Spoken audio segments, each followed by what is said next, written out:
बोले कृष्णचंद्र भगवान की जय हो।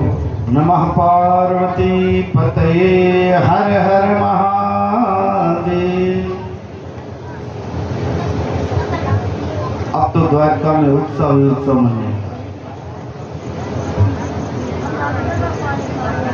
पूरी द्वारिका सज गई है।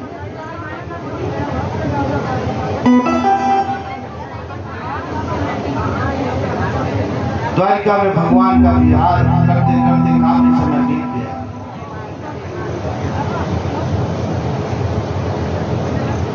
कुछ समय पश्चात रुक्मिणी जी को पुत्र हुआ।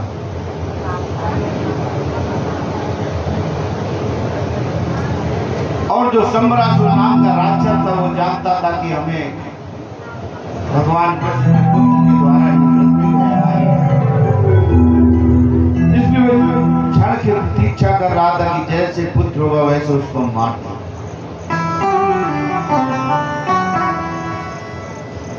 भगवान कृष्ण के पुत्र प्रद्युम्न को जब 10 दिन के थे तो दूसरा वैसे ही वो राक्षस उठा ले गया और उठा करके ले गया और समुद्र में फेंक दिया। उसने सोचा समुद्र में कैसे बचेगा। बोले इसी समय समुद्र में एक मछली थी, उसने प्रद्युम्न को अपने अंदर कर दिया। बोले धीरे धीरे वो मछली बाहर आ रहे थे समुद्र के। उसी समय मछुआरे ने उसको पकड़ा और पकड़ के वहीं उसको भारी मछली होने के कारण उसके टुकड़े करने का प्रयास किया। उसके 2 जैसे टुकड़े किए, उससे बालक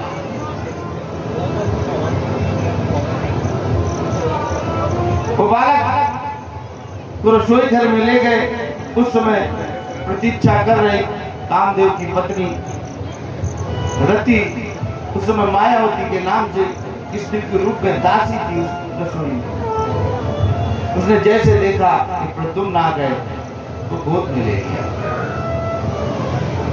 इधर शंभुरासुर के दूतों ने बताया कि वो बालक तो भी बच गया।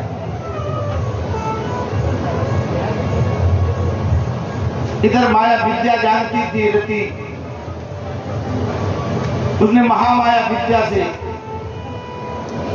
रसायन सूत्र के महाविद्या नाम के उससे उसने उस बालक को 10 दिन के बालक को ही 16 वर्ष का बालक है।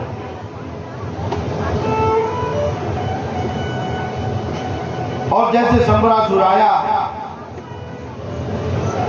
शंभुरासुर ने पहले अपने सैनिक भेजे, सैनिकों को प्रद्युम्न ने मारा और इसके बाद शंभुरासुर को भी मार दिया। अब तो जब शंभुरासुर को मार करके प्रद्युम्न को लेने बलराम जी आए, उनको पता चला। बलराम जी लेकर पहुंचे तो सबने देखा कि तो कृष्ण आ गया। क्यों कृष्ण का जो स्वरूप वैसे ही स्वरूप प्रद्युम्न का,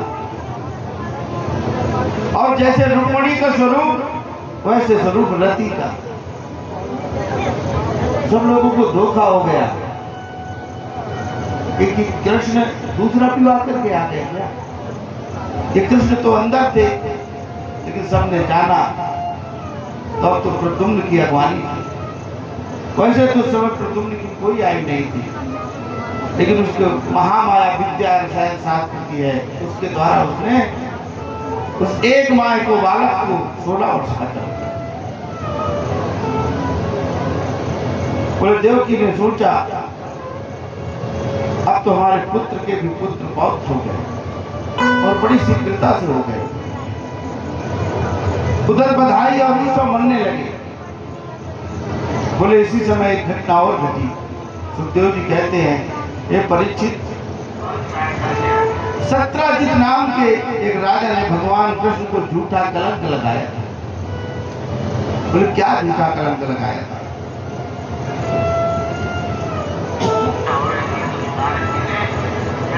बोले सत्राजित ने भगवान सूर्य की उपासना की थी, उससे एक समंतक मणि प्राप्त की थी। उसका जो छोटा भाई था प्रसेनजित, को पहनकर जब वो चलता था तो ऐसा लगता था कि जैसे ये कोई सूर्य भगवान ही आ रहे हैं। भगवान कृष्ण ने एक बार उससे सत्यजीत और प्रसेनजीत से कहा कि मणि हमको दे दो, क्योंकि मथुरा के राजा अग्रसेन के पास कोष नहीं है। राजा कंस ने सारा कोष बर्बाद कर दिया था और ये मणि नित्य स्वर्ण देने वाली है, जिसे मथुरा का कोष भर जाएगा। बोले इन दोनों भाइयों ने नहीं दिया। बोले एक बार प्रसेनजीत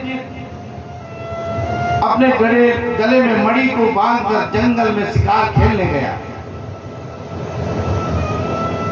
और एक सिंह ने जैसे ही देखा उसी समय प्रसेनजीत पर हमला कर दिया और घोड़े सहित प्रसेनजीत को मार दिया, उसने खा गया। बोले सिंह मणि लेके जा रहा था, उसी समय रास्ते में ऋक्षराज जामवंत जी ने देखा। उन्होंने कहा ये तो मणि बहुत अच्छी है, ये कहाँ लिए जा रहा है। उन्होंने सिंह को मार करके वो मणि को अपने पास रख ली और अपनी गुफा में जा करके अपनी पुत्री को खेलने के लिए दे दिया। इधर सत्यजीत ने कहा उसके बड़े भाई ने कि कृष्ण ने मुझसे और मेरे भाई से स्वर्णतक मणि मांगी थी और हम लोगों ने नहीं दिया, जिसके कारण कृष्ण ने मेरे छोटे भाई को मार दिया। अब भगवान कृष्ण ने सोचा अभी तक तो मेरे बचपन से ही माखन चोरी का, फिर चित्त चोर का लांछन लगता रहा। वो तो बड़ा सुंदर भाव था, लेकिन ये तो मेरे ऊपर कलंक लग जाए। बोले इस कलंक को मिटाने के लिए भगवान श्री कृष्ण ने अपने रथ को तैयार करके और अपने कुछ सैनिकों को लेकर के स्वर्णतक मणि को ढूंढने के लिए, खोजने के लिए निकले और बोले उस स्थान पर गए जहां पर प्रसेनजीत पर सिंह ने आक्रमण किया। भगवान ने वहां से सिंह के पैर देख देख कर वहां तक पहुंचे जहां पर सिंह मरा पड़ा था। भगवान ने देखा यहाँ पर रीछ के पैर को देख देख कर उस गुफा तक पहुंचे जहां जामवंत रहते। अपने सैनिकों और सुरथों से कहा भगवान ने कि आप लोग 15 दिवस तक मेरी प्रतीक्षा करना। इस गुफा के अंदर जा रहा हूं, निश्चित मणि इस गुफा के अंदर है। और भगवान जब उस गुफा के अंदर गए तो देखा कि एक बालिका उस मणि से खेल रही थी। भगवान ने जाकर के उस मणि लेने को प्रयास किया तो इस बालिका ने बड़ी जोर से चिल्लाई।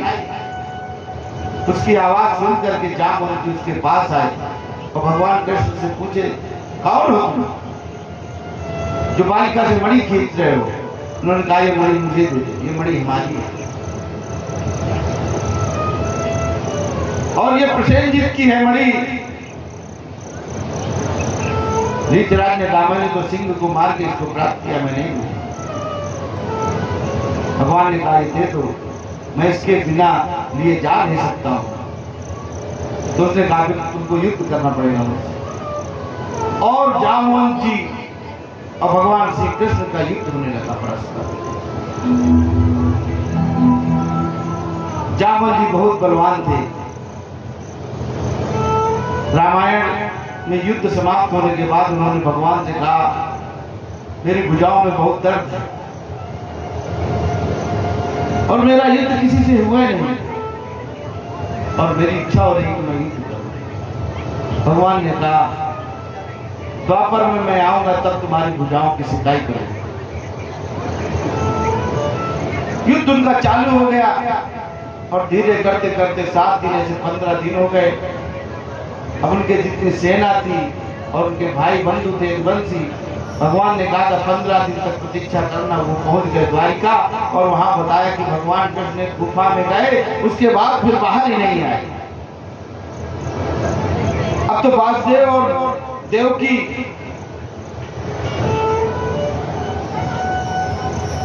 परेशान हो गई कि कृष्ण कहां चला गया। बोले ऐसे 1 मास तक जामवंत और उनका युद्ध रहा।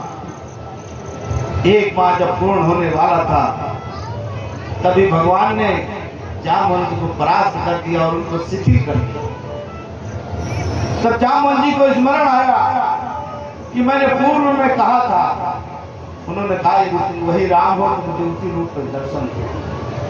जब उस रूप में दर्शन दिया उन्होंने कहा मुझसे बहुत अपराध हो गया और इस अपराध की क्षमा के लिए आगे कोई मणि नहीं, जिसके हाथ में मणि है उसका भी हाथ आपको देगा। और वो जामवंती को लेकर के द्वारिका गया।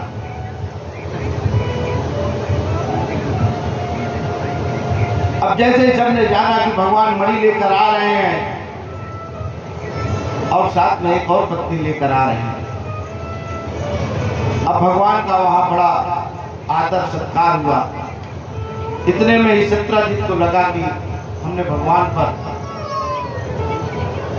झूठा कलंक लगाया था और भगवान से कैसे क्षमा मांगी जाए। जब भगवान आए द्वारिका पर तो सत्राजित भी अपनी पुत्री सत्यभामा को लेकर आया और अपने अपराध के क्षमा स्वरूप अपनी पुत्री का हाथ भगवान श्री कृष्ण को दे दिया। इस तरह भगवान को अभी तक 3 प्रकृति स्वरूप पर जो अष्टधा प्रकृति है उसकी 3 प्रकृतियां भगवान के पास आ गई।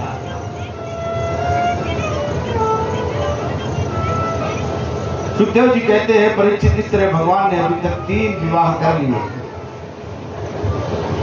परीक्षित कहते हैं भगवान ने कितने विवाह करे, उन विवाह का मुझे पूरा वर्णन बताओ। उन्होंने कहा भगवान ने वैसे तो 8 विवाह प्रमुख किए, वो भगवान की 8 रानियां थी और भगवान के 16,108 ऐसे रानियां थी मिलाकर। सुखदेव जी कहते हैं भगवान जब हस्तिनापुर चले गए तो वहां पर पांडवों के साथ उनके दुख को बांटने के लिए अनेक प्रकार की बात करके उनको साहस को बढ़ाते थे। एक समय भगवान की इच्छा हुई कि अर्जुन के साथ वन में जाएं और वो यमुना के तट पर आए और अर्जुन से कहा हे अर्जुन, मैं इसी पेड़ के नीचे हूं, तुम जाकर के कुछ जल ले आओ। बोले जब यमुना जी का जल लेने गए तो अर्जुन ने देखा कि यहाँ पर कोई तपस्विनी अश्वत्थ पेड़ के नीचे तप कर रही है।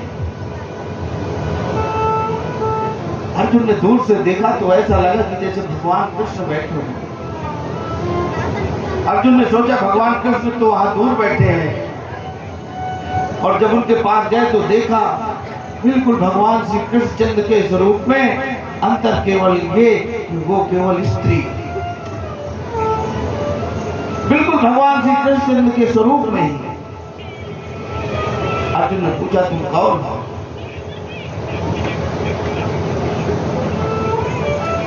उन्होंने कहा मैं सूर्य की पुत्री कालिंद्री यमुना हूं। बोले आप क्यों तप कर रही हो? बोले मैं भगवान नारायण इस समय अवतार ले चुके हैं और मैं उनके साथ विवाह करना चाहती हूं, इसलिए तप कर रहे। अब तो अर्जुन जा करके भगवान श्री कृष्ण से ऐसे बताया तो तपस्विनी ऐसा कह रही। भगवान श्री कृष्ण उनके पास गए और कालिंद्री को भी द्वारिका लेकर आ गए। इस तरह से भगवान श्री कृष्ण और कालिंद्री का विवाह। बोले भगवान जिस समय द्वारिका में थे उस समय उज्जैन के राजा बिंद का पुत्र अनविंद था। उसने अपनी मित्र वंदा जो उसकी पुत्री थी भगवान श्री कृष्णचंद्र को पति बनाना चाहती थी, लेकिन उसका जो पिता अनविंद था वो दुर्योधन का अनुयायी था, जिसके कारण वो मित्र वंदा का दूसरे से विवाह करना चाहता था। बोले भगवान को जब यह सूचना मिली, भगवान जाकर के अनविंद और बिंद को परास्त करके मित्र विंदा को ला करके उससे विवाह कर। ऐसे भगवान के 5वां विवाह। बोले इसी तरह कौशल देश के राजा नग्नजित की पुत्री सत्या अत्यंत सुंदर थी। बोले उनके पिता ने भूलवश उस पुत्री के विवाह में प्रतिज्ञा करनी थी कि ये दुर्दांत तीक्ष्ण सींग वाले जो 7 बैल हैं, जो एक पुरुष एक साथ इनको बांध देगा, उसके साथ मेरी पुत्री सत्या का विवाह। बोले भगवान ने जब जाना कि ऐसा भी कोई वीर नहीं, बहुत समय से स्वयंवर चल रहा है, कोई पहुंचा नहीं, भगवान ने जाकर के इस कौशल देश के राजा नग्नजित की सहायता की और एक बार में उन 7 बालों को बांध दिया और सत्या के साथ विवाह किया। इस तरह भगवान की वो 6वीं पटरानी सत्या को लेकर आए। बोले ऐसे कैके देश के राजा की पुत्री भद्रा थी, जिसके साथ भगवान ने 7 बार विवाह किया। बोले मध्य देश की राजा लक्ष्मणा राजकुमारी थी, मध्य देश के राजा भगवान कृष्णचंद्र के साथ विवाह नहीं करना चाहते थे, लेकिन भगवान ने वहां जाकर के सारे राजाओं को हरा करके लक्ष्मणा के साथ विवाह किया। इस तरह भगवान की 8 प्रकृति भगवान के पास आ गई। रुक्मिणी, जामवंती, सत्यभामा, कालिंदी, मित्रविंध्या, सत्या, भद्रा और लक्ष्मणा, इस तरह से भगवान की 8 पत्नियां, ये अष्टधा प्रकृति भगवान की। राजा परीक्षित ने पूछा, आपने अभी बताया कि भगवान का विवाह तो 16,108 रानियों से हो, तो ये तो आपने 8 ही बताया। सुखदेव जी कहते हैं, राजन, भौमासुर ने वरुण का छत्र, माता अदिति का कुंडल तथा देवताओं का मणिपर्वत सब छीन लिया था। उसी समय भगवान के पास आकर के इंद्र ने भौमासुर की सारी करतूत सुनाई। भगवान ने उसी समय अपने साथ सत्यभामा जी को लेकर के प्राग ज्योतिषपुर पर आक्रमण कर दिया। वैसे तो भौमासुर की नगरी में प्रवेश कठिन था, क्योंकि उसके नगरी के चारों ओर पहाड़ थे जो किले की तरह थे, और उसमें अनेक वीर शस्त्रों को लेकर बैठे रहते थे, और उस पहाड़ों के अंदर जल की खाई थी जिसको पार करना बड़ा कठिन था।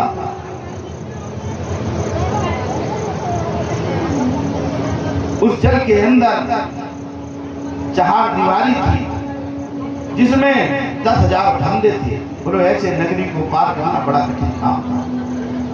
और उस 4 दीवारी की रक्षा मुर नाम का उसका सेनापति जो दैत्य था वो रक्षा करता था। भगवान ने जाकर के अपने चक्र के द्वारा जो सुरक्षित उसकी नगरी थी उसको नष्ट कर दिया।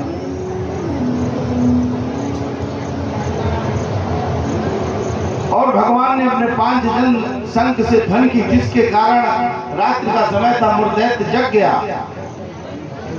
और भगवान ने देखा कि वो जल में सो रहा है मुर्दैत्य। उसमें ऐसी माया की शक्ति थी कि वो जल में शयन कर लेता था। उसके 5 मुख थे, वो रूप उसके भयंकर मुख थे उसके। और जैसे ही देखा वैसे भगवान शंकर के द्वारा प्राप्त हुए त्रिशूल को भगवान कृष्ण की ओर दौड़ा। भगवान ने उसी समय अपना त्रिशूल चलाया और उसके एक साथ 5 मुख कट गए, और वहीं पर उसका शरीर शांत हो गया। बोले जैसे ही भौमासुर सेना लेकर आया, भगवान ने अपने त्रिशूल अब चक्र से जैसे ही उसका वध करने का प्रयास किया, उसी समय भूदेवी प्रकट हुई। बोली भगवान इसको छोड़ दीजिए, ये मेरा भक्त है और ये आपसे युद्ध नहीं करेगा। भगवान ने उसके यहाँ बंद 16,100 रानियों को मुक्त कराया, लेकिन वो सारी कन्याएं जैसे बाहर निकली, उन्होंने कहा अब तो मेरा जीवन बेकार है, मैं जिस देश की हूँ मुझे अपना पिता भी नहीं ग्रहण करेगा, और मैं कहाँ जाऊंगी, मैं अब किसका सहारा लूं। ऐसा कहने पर भगवान श्री कृष्ण ने सबको अपने आश्रम में कर। बोले 16,100 ये कौन थी? बोले उस भौमासुर ने वेद की ऋचाएं सारी कैद करके रखी। 16,100 ये वेद की ऋचाएं हैं और 8 प्रकृति जो भगवान की शक्ति प्रकृति सभी 8 प्रकृतियों को नष्ट कर दिया था, उन सबको भगवान ने अपनी द्वारिका में जाकर सबको जीवित कर दिया।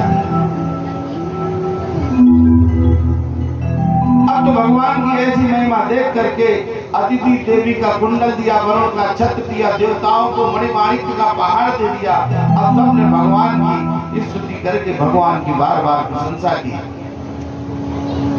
इंद्र ने अनेक प्रकार से उनकी पूजा की और इंद्र ने सत्यभामा और भगवान श्री कृष्णचंद्र की आतिथ्य स्वर्ग में ले जाकर के आतिथ्य पूजा किया। उसके पश्चात भगवान गरुड़ में बैठ करके द्वारिका की ओर आए। अब तो भगवान के पास इतनी रानियां होने से पूरी द्वारिका जो है भगवान की रानियों से ही उल्लासित हो गया। बोले जो प्रद्युम्न जी थे उनके पुत्र का नाम अनिरुद्ध था। भगवान के सभी पत्नियों से 10-10 पुत्र हुए। वे सब रूप और बल में समान थे और सभी पत्नियां मानती थी कि भगवान ही हमारे प्रियतमा है। रुक्मिणी जी के पुत्र प्रद्युम्न जी, उनकी 2 पत्नियां थी, एक रति एक रुक्मती, और रुक्मती के पुत्र अनिरुद्ध जी थे।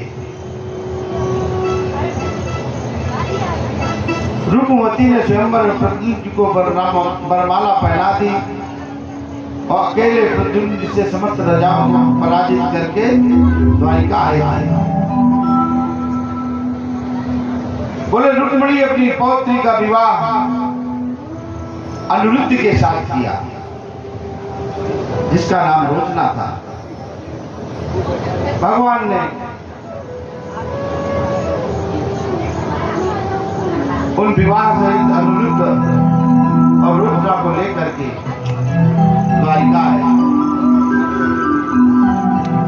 परीक्षित जी कहते हैं, हे भगवान, क्या भगवान की तरह ही उनके पुत्र और पौत्रों ने उसी तरह विवाह किए क्या? सुखदेव जी कहते हैं, मैं तुम्हें उनके पौत्र अनिरुद्ध का विवाह का दृष्टांत बताता हूँ। महात्मा बलि के 100 पुत्र थे। उनके बड़े पुत्र का नाम बाण था। वह भगवान शंकर का परम भक्त था और वो जो प्रतिज्ञा कर लेता था वही पूरी करता था। उसकी नगरी को शोणितपुर कहते थे। भगवान शंकर की कृपा से सारे देवता उसके यहाँ नौकर की तरह कार्य करते थे। एक बार भगवान शंकर जब तांडव नृत्य कर रहे थे तब उसने अपने 1000 हाथों से अनेक प्रकार से बाजों को बजाया और भगवान ने कहा, तुम वर इच्छित वर मांग लो। बाणासुर ने कहा, भगवान आप हमारी रक्षा करते हुए यही निवास करें। भगवान शंकर के निवास करने के कारण शोणितपुर सभी ओर से सुरक्षित हो गए। सुखदेव जी कहते हैं, परीक्षित अब बाणासुर को अहंकार हो गया और उसने भगवान शंकर की फिर उपासना की और उपासना करके इस बात को कहा, भगवान मेरी ये 1000 भुजाएं हैं और मुझे कोई योद्धा नहीं मिल रहा है। मुझे ऐसी इच्छा हो रही, क्या मैं आपसे युद्ध करूं क्या? भगवान शंकर ने समझाया, है भक्त, इस तरह का अहंकार नहीं करना चाहिए। लेकिन उसने कहा, मुझे मेरी ये 1000 भुजाएं फड़क रही हैं। भगवान ने कहा, मैं तो युद्ध नहीं करूंगा, लेकिन 1000 भुजाओं से युद्ध करने वाले द्वापर में भगवान कृष्ण चंद्र अवतार ने भी वो आपकी 1000 भुजाओं से युद्ध किया। बोले बाणासुर की पुत्री का नाम उषा था। उसकी एक सहेली थी जिसका नाम चित्रलेखा था। वो चित्रलेखा वहां के मंत्री कुष्मांड नाम का जो मंत्री था, दैत्य कुष्मांड उसकी पुत्री थी। बोले चित्रलेखा को एक बड़ी ही कला प्राप्त थी। यदि कोई स्वप्न में बता दे, आज मैंने स्वप्न में किसी को देखा है, तो बोले उस विद्या और कला के द्वारा वो वैसे ही चित्र बना देती। एक दिन उषा ने बताया, ए सखी, मैंने आज स्वप्न में एक बड़ा सर्वांग सुंदर बालक देखा है, युवा देखा है, और मेरी इच्छा हो रही कि मैं उससे विवाह करूं। चित्रलेखा ने उसका चित्र बना दिया और पूछा कि हे सखी, यही आपने स्वप्न में देखा है? बोले हाँ, यही देखा है। इसके अलावा उषा को और विद्या प्राप्त थी, जिसका चित्र बना ले उसको अपनी मोहिनी शक्ति के द्वारा उसको वहीं बुला लेती। बोले चित्रलेखा ने अपनी मोहिनी शक्ति के द्वारा अनिरुद्ध को शोणितपुर में बुला लिया और उषा के पास अनिरुद्ध आ गए। बोले अनिरुद्ध और उषा निरंतर साथ रहते रहे और कुछ समय पश्चात उषा को गर्भ हो गया। बोले जैसे ये बाणासुर को पता चला, उसने अनिरुद्ध को कारागार में डाल दिया। बोले बलराम और भगवान श्री कृष्ण को जैसे पता लगा, उन्होंने शोणितपुर पर आक्रमण कर दिया। अब बाणासुर और भगवान श्री कृष्णचंद्र का भयंकर युद्ध छिड़ गया। भगवान ने बाणासुर की सभी भुजाएं जो उसने भगवान शंकर से वरदान में प्राप्त की थी, युद्ध करने वाले के लिए उसकी सारी की सारी 998 भुजाएं काट डाली। केवल 2 भुजाएं बची और भगवान शंकर ने समझा इसकी ये भी 2 भुजाएं कटने वाली। उसी समय भगवान शंकर प्रकट और अपने नंदी गण सबसे बाणासुर की ओर से युद्ध करते। भगवान कृष्ण ने कहा कि हे भगवान, आप तो कभी अधर्म की ओर युद्ध ही नहीं करने वाले, आज इस बाणासुर, उन्होंने कहा बाणासुर मेरा परम भक्त है, अब बाणासुर की मृत्यु होने ही वाली थी, इसलिए मैंने अपने भक्त को मृत्यु से बचाया और मेरा कार्य है युद्ध करना। मैं ये निश्चय नहीं करता कि युद्ध में मैं जीतूंगा। विजय तो मैं सदैव धर्म की ही करता हूँ, लेकिन मुझे भक्त के कारण बाणासुर की ओर से युद्ध करना पड़ेगा। अब तो भगवान शंकर और कृष्ण का युद्ध प्रारंभ हो। भगवान शंकर ने एक ज्वर नाम का तीर चलाया, जिससे उसकी पूरी सेना में सैनिकों को ज्वर आ गया, बुखार आ गया। भगवान कृष्ण ने समझा इससे तो पूरी सेना मर जाएगी। उन्होंने प्रज्वल नाम के तीर चला करके उस ज्वर को शांत किया और भगवान शंकर के गणों को ज्वर आ गया। अब भगवान शंकर की जितनी सेना थी वो प्रज्वल के कारण शिथिल पड़ गई और भगवान शंकर ने उसी समय कहा कि हे भगवान, ये मेरा परम भक्त है और इसकी मृत्यु नहीं होनी चाहिए। बाणासुर ने जब ऐसा समझा कि भगवान शंकर मेरी रक्षा के लिए भगवान कृष्ण कह रहे हैं वो नारायण है, उसी समय उसने क्षमा मांगी और उषा का विवाह अनिरुद्ध के साथ किया और वो द्वारिका की ओर चले गए। बोले कृष्णचंद्र भगवान की जय। बातचीत क्यों इतनी हो रही है? बहुत बातचीत हो रही है। आगे राजा नरक की कथा आती है। राजा नरक कौन थे? बोले सूर्यवंशी राजा थे। इन्होंने एक बार गायों का दान किया और ये नित्य गायों का दान करते थे। बोले एक बार जो ब्राह्मण को गाय दान की थी वही इनकी गौशाला में भाग करके फिर गाय आ गई और बहुत लंबे समय तक वहां बनी रही। इन्होंने सोचा ये गाय हमारे गौशाला में, उन्होंने दूसरे ब्राह्मण को दान दिया। अब दोनों ब्राह्मण आ गए, बोले मेरी ये गाय, मेरी गाय। राजा नरक ने कहा कि हे ब्राह्मण, जिसके पहले गाय थी उसको दे दो, जिसको मैंने दोबारा दान किया उसको 10,000 गाय अतिरिक्त। लेकिन उस ब्राह्मण ने नहीं माना। उसने कहा मुझे तो जो गाय वो दान की वही चाहिए। राजा नरक बोले मैं कैसे दान दे दूं? बोले राजा नरक की जब यम लोग गए मृत्यु के बाद तो यमराज ने कहा हे राजन, तुमने बहुत पुण्य काम किया, लेकिन एक तुमने पुण्य का काम नहीं किया। बोले दोनों ब्राह्मणों के बीच तुम निर्णय अभी तक नहीं दे पाए। उस गांव के दान में क्या करना चाहिए? बोले तुम इधर की बात भी कह रहे थे, उधर की बात कह रहे थे, कोई बात नहीं कह पा रहे थे, इसलिए तुमको गिरगिट का जन्म लेना पड़ेगा। और बोले राजा नल को गिरगिट का जन्म लेना पड़ा, और वो द्वारिका के पास ही था। एक कुएं में राजा नल गिरगिट के रूप में पड़े थे। भगवान के पुत्र और पौत्रों ने देखा कि इसके अंदर कोई गिरगिट पड़ा, उसको निकालने का प्रयास किया, लेकिन निकाल नहीं पाए। वहीं से भगवान कृष्णचंद्र आ गए और उन्होंने देखा, उन्होंने अपने हाथ का जैसे ही आगे कुएं की ओर बढ़ाया, वो गिरगिट ऊपर आ गया। भगवान ने जैसे स्पर्श किया, वो देव स्वरूप हो गया। और भगवान को उन्होंने बात बताई कि हे भगवान, मेरे द्वारा ऐसी गलती हो गई थी जिसके कारण यमराज ने मुझे दंड दिया, लेकिन उन्होंने ये भी कहा तुम्हारा पुण्य अधिक होने के कारण तुम्हें भगवान श्री कृष्णचंद्र का सानिध्य मिले। और वो राजा नल वैकुंठ धाम हो गए। बोले बहुत समय हो गया था, भगवान कृष्ण और बलराम की द्वारका में बात चल रही थी कि कुछ व्रत की अभी तक कोई सूचना नहीं आई, इसलिए दाऊद आप व्रत चले जाओ और बाबा नंद और भैया यशोदा की कुछ सूचना लेकर आओ। बलराम ने कहा कन्हैया तुम क्यों नहीं जाना चाहते? बोले मैं गोपिकाओं के कारण नहीं जाना चाहता हूँ कि अभी बहुत कार्य शेष है, और मैं यदि व्रत चला गया तो फिर व्रत से कभी आऊंगा नहीं। ऐसा सुनकर बलराम जी गए और माता यशोदा और नंद बाबा ने जैसे बलराम जी को देखा, उनके नेत्र में आंसू आ गए और पूछने लगे तुम्हारे साथ कन्हैया नहीं आया? अब तो सब कन्हैया को याद करने लगे और सबने बताया कन्हैया के विषय में कि कन्हैया का तो इतना बड़ा परिवार हो गया है, अब तो द्वारिका के राजा हो गए हैं, सब समृद्धि है।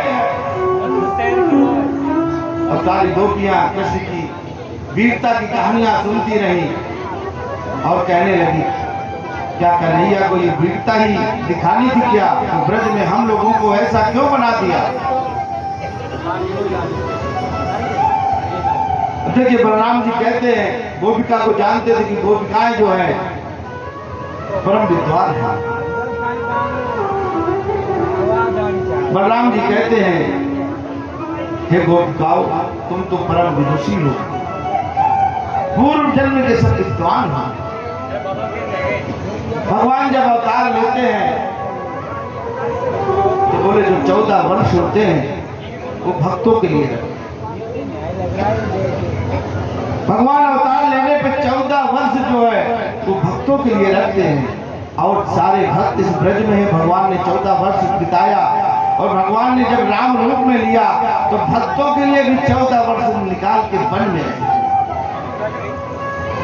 बोले उसके बाद भगवान ने पूरा धर्म का काम, राज सत्ता, भगवान ने जिसके लिए अवतार लिया था राम रूप में, बोले राम राज्य की स्थापना की। बोले इस समय कलयुग में जितने असुर और दैत्य हैं सब क्षत्रिय रूप में अवतार लिए, और वो क्षत्रिय रूपी शरीर में सब बैठ गए हैं। बोले उसके पृथ्वी का भार कम करने के लिए अभी कन्हैया का कार्य शेष है, और कन्हैया कहता है मैं एक बार व्रत चला गया तो फिर वापस नहीं आऊंगा। इसलिए कन्हैया ऐसे गुण भरी रहस्य सुन करके गोपिकाओं के अंदर धैर्य बना, और बलराम जी पुनः द्वारिका आए। भगवान ने द्वीप का उद्धार किया। कौरवों पर बलराम जी का कोप हुआ और शाम का विवाह दुर्योधन की पुत्री के साथ हुआ। अब नारद जी के मन में आया कि अभी तक भगवान के इतने अवतार हुए हैं, लेकिन भगवान ने कभी इतने पुत्र और पौत्र नहीं थे। बोले एक बार जरा जाकर के भगवान के परिवार को देख कर आते हैं, कितना आनंद आएगा भगवान के परिवार में। बोले मुझे राजा दक्ष का श्राप है कि मैं कहीं 2 घड़ी से ज्यादा रुक नहीं सकता हूँ, लेकिन भगवान कृष्ण ने मुझे आशीर्वाद भी दिया है कि द्वारिका में तुम जितना चाहो उतना रुक सकते हो। ऐसा सोच करके नारद जी द्वारिकापुरी आते हैं। करके देखा भगवान का इतना बड़ा परिवार, और देखा कि कुछ बच्चे चौसर खेल रहे हैं, कुछ क्रीड़ा कर रहे हैं।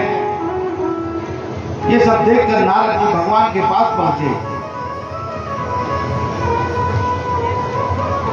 और पास पहुंचकर उन्होंने कहा, हे योगेश्वर, हे आत्मदेव, आपकी माया बड़े बड़े मायावियों के लिए भी अज्ञ है, अगम्य है, किंतु हम आपकी योग माया को जानने का प्रयास करते हैं, लेकिन जानते नहीं पूर्णतया, क्योंकि आपके चरण कमलों की सदैव सेवा करते हैं। इसलिए हमारे अंदर आपकी माया की जानने का एक जिज्ञासा है, और मैं ये चाहता हूं कि इस माया में धर्म क्या छिपा है वो हमको बताएं।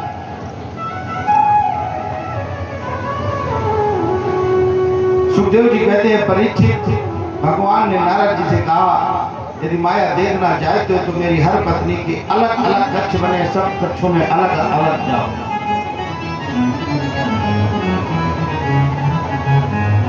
सुखदेव जी कहते हैं, संपूर्ण जगत का कल्याण करने वाले श्री भगवान अपनी अचिंत शक्ति संपन्न माया का आश्रय लेकर के इस प्रकार की लीला की कि भगवान की लीला देख करके नारद जी को भी लज्जा आ गई, और नारद जी भगवान की लीला को देखकर आए और उन्होंने कहा, भगवान, मुझे ऐसा लगता है कि पूरी सृष्टि का सार आज द्वारिका में ही है। भगवान ने कहा, ऐसा क्या तुमने देखा? बोले, हे भगवान, आपकी लीलाओं का कीर्तन, श्रवण, स्मरण, अनुमोदन आज मैंने सब सुना है, लेकिन मैंने आज तक ये नहीं देखा कि आप इतने रूप में कैसे स्वयं इतने रूप में प्रकट हो जाओगे। मैंने ये देखा कि द्वारिका में जितने भी रूप है सब आपके, सब आप स्वयं अपने रूपों में प्रकट हुए। नारद जी ने ऐसा भगवान के दर्शन करके द्वारिका का महत्व देख करके वापस चले।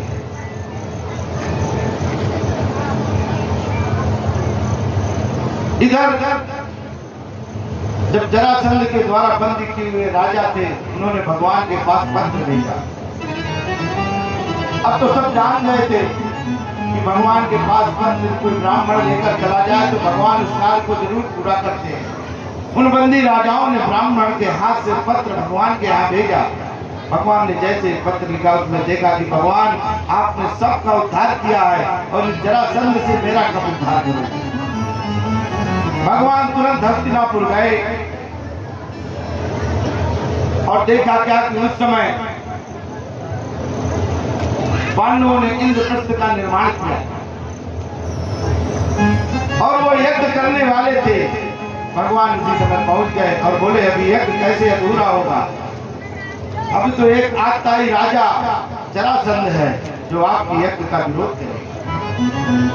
भगवान ने अर्जुन और भीम को ले जाकर के प्रातः जरासंध के पास पहुंचे, क्योंकि जरासंध जो था वो नित्य ब्राह्मणों को दान करता था।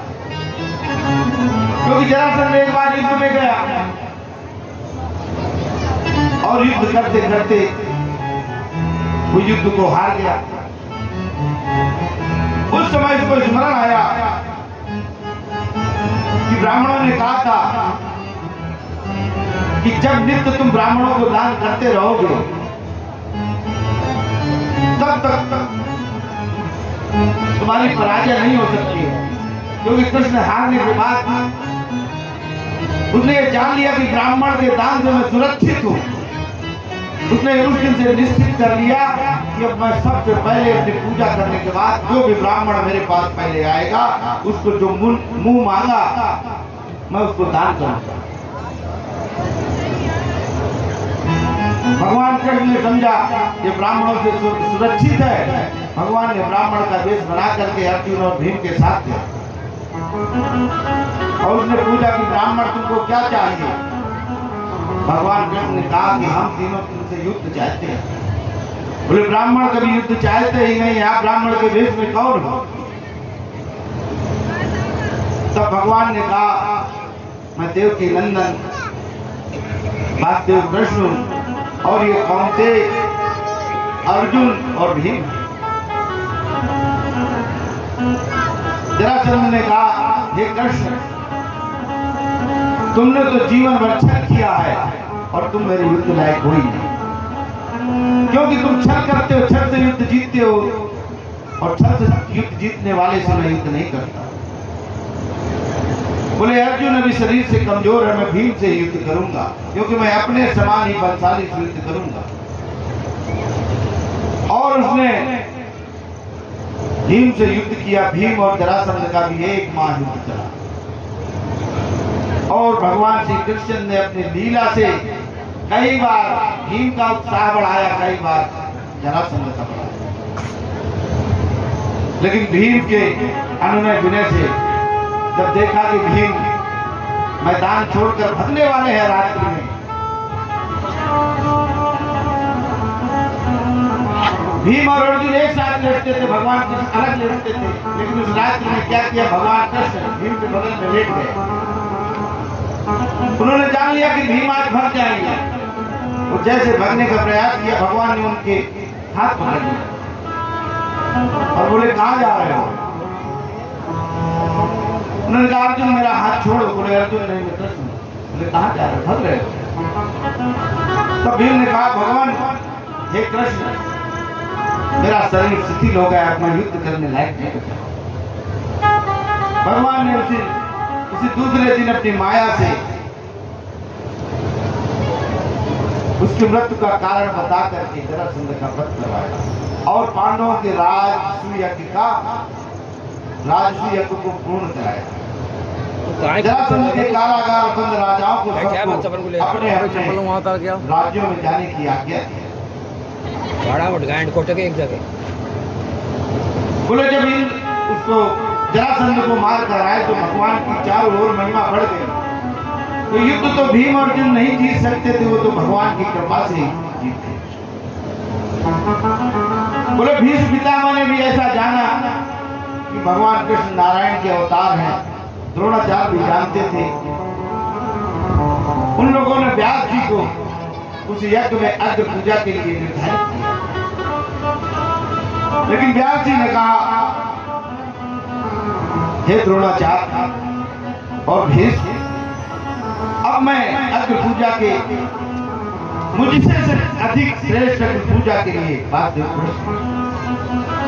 इसलिए इस राजसी यज्ञ में अग्र पूजा के रूप में कृष्ण की पूजा की है, क्योंकि मुझसे भी श्रेष्ठ व्यास जी ने कहा, और उनकी अग्र पूजा प्रारंभ हो गई। अग्र पूजा का अर्थ होता है यज्ञ के बाद बहुत श्रेष्ठ है उसकी पूजा की जाती है। बोले भगवान कृष्ण की जैसे पूजा कर रहे थे, भगवान कृष्ण ईर्ष्या दोष रखने वाला शिशुपाल ये सुनकर आया कि भगवान की अग्र पूजा हो रही है, और आकर के उसी समय पांडवों को भला बुरा कहने लगा। बोला हे पांडवों, तुम्हारा क्षत्रित्व नष्ट हो गया है, इसके कारण इसको ग्वाले की पूजा करते हो। बोले क्षत्रिय कभी इस ग्वाले की पूजा नहीं करते हैं ग्वालों की। उसी समय अर्जुन और भीम ने उनको ललकारा, और बलराम जी को क्रोध आया, लेकिन बलराम जी के क्रोध को कृष्ण ने शांत किया। कृष्ण ने कहा हे राव, मैंने इसकी माता बुआ को 100 अपराध क्षमा करने के लिए वचन दिया, और इसको 100 बार इसको गाली दे लेने दो। लेकिन शिशुपाल को शिशुपाल समझता ही नहीं था कि भगवान कृष्ण नारायण के अवतार हैं। अरे एक छोटी, और उसने कहा 100 गालियां क्या, मैं तुझे 1000 गालियां दूंगा, और तू ग्वाला क्षत्रियों को सभा में बैठकर अपनी पूजा करवा रहा है। ऐसे करते करते जब उसने गालियां दी, और जैसे 100 गालियां हुई, भगवान ने अपने चक्र सुदर्शन के द्वारा उसका सर धड़ से अलग कर दिया, और सबने वही देखा कि एक ज्योति निकलकर भगवान के पैरों की नख में समा गई। अब तो भगवान की महिमा और बढ़ गई। भगवान ने ऐसे उद्दंड शिशुपाल का भी उद्धार किया। राजसी यज्ञ में भगवान की माया से दुर्योधन आ गया, और थल में जल में भ्रम के कारण वो जाकर के जल में गिर पड़ा, और भगवान ने अपनी माया से, क्योंकि भगवान की माया हंसी है, और माया भी द्रौपदी का रूप है। उसी समय भगवान की माया हंसी और दुर्योधन को अहंकार। बोले उसी समय सारे जो अत्याचारी राजा थे उसी हंसी में उनका सबका संहार छुपा। बोले भगवान ने अपनी माया से ही द्रौपदी को हंसी कराई और दुर्योधन जैसे ईर्ष्यालु व्यक्ति को क्रोध आ गया और उसने मन में ठान लिया कि मैं द्रौपदी का अपमान निश्चित करूंगा। और उसके लिए जाकर के उसने शकुनी से पूछा अपने मामा से ये कैसे उससे बदला लिया जाए पांडवों से। भगवान ने साल का भी उद्धार किया और साल के बाद भगवान ने द्वारिकापुरी में आकर के उस समय की प्रतीक्षा करने लगे कि अब कब इन पांडवों और कौरवों का युद्ध होगा। बोले भगवान जिस समय द्वारिका में थे उस समय इनको स्मरण हुआ कि मैंने सबके लिए कार्य कर दिया, सबका उद्धार कर दिया, पांडवों का भी उद्धार मैं करने वाला हूं।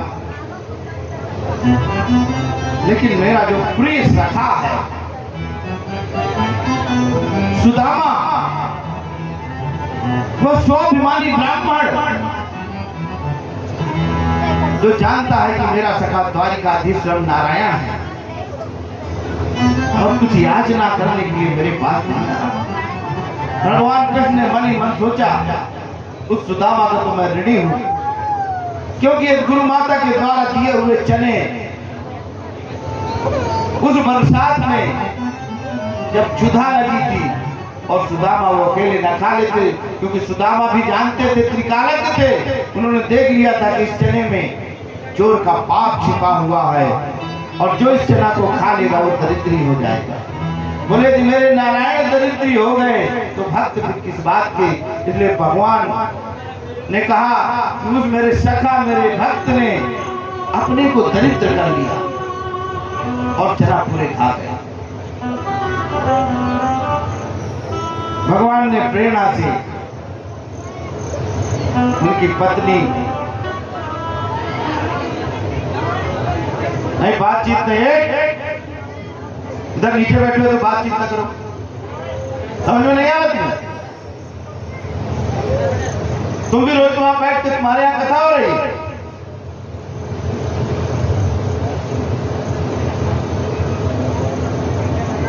बोले कृष्णचंद्र भगवान की जय। कथा में बातचीत इतनी करना इसका क्या नहीं। इतने सुनने वाले आए वो सब शांत बैठे और आपके आयोजन आप बातचीत हंसी खेल कर रहे हो।